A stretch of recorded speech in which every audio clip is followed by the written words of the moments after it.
trusting the Father who hears, a message of faith. My brothers and sisters, let us reflect on the power of prayer and the nature of the God we serve.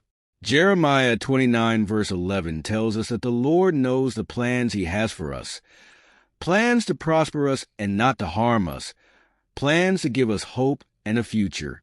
But how often do we, in the midst of our struggles, forget the loving Father who already knows us better than we know ourselves?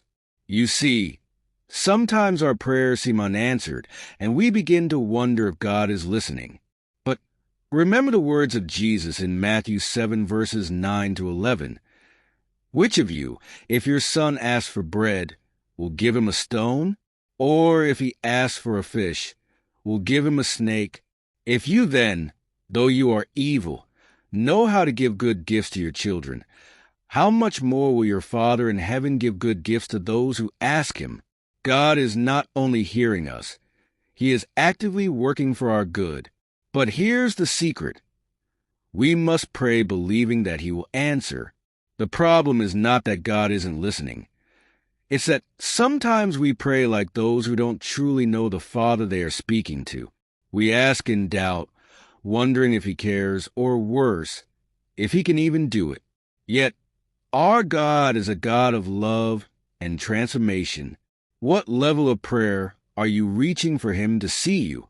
Are you seeking Him earnestly, or are you praying half-heartedly? He can raise you from the ashes to a place of honor. He can lift you from grass to grace. God specializes in taking the broken and making them whole, pulling you from despair into the light of hope. Consider Hannah, who poured out her soul before the Lord with heartfelt prayer. She came before God with unwavering faith, knowing that if she presented herself wholeheartedly, God would hear her cries. Her anguish became her strength as she prayed fervently, and the Lord answered her by granting her the desires of her heart. Hannah's example reminds us that sincere, passionate prayer can bring about miraculous change. Now let us also remember Esther, a woman of courage and conviction. When her people faced annihilation, Esther didn't shy away from seeking God. She called for a fast, mobilizing others to pray alongside her, knowing that her God hears and answers.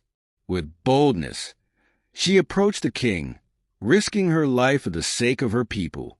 Esther's faith in God's power and her commitment to prayer changed the course of history. Her example shows us that when we seek God earnestly, we can trust Him to work through us in powerful ways. Our God is a God of promises. He tells us, "The battle is mine, not yours." 2 Chronicles 20 verse 15. So why do we fight battles that don't belong to us? Why do we wrestle with fear, doubt, and uncertainty when God has already declared victory? He has never left us alone in our trials, and He never will. Friends, prayer is not about sending a request and hoping for the best. It is about surrendering everything to the one who knows the plans for your life, even in times of trials. When you pray, pray with the confidence that your Father is already working behind the scenes. Know that His plans are higher than your own, and sometimes His answers look different from what we expect, but they are always what we need. So, keep praying, keep believing, and keep trusting that no harm will come your way, for your Father in heaven is fighting the battle for you. He is standing by your side, shaping your path, and giving you what your heart desires in His perfect timing. And always remember this: we walk by faith, not by sight. 2 Corinthians 5 verse 7. Pray without seeing, for you know your Father has heard you and is moving on your behalf. Let this message strengthen your faith and deepen your trust in God's timing and provision. Shalom. Do not forget to subscribe. Subscribe, and like the video for more videos.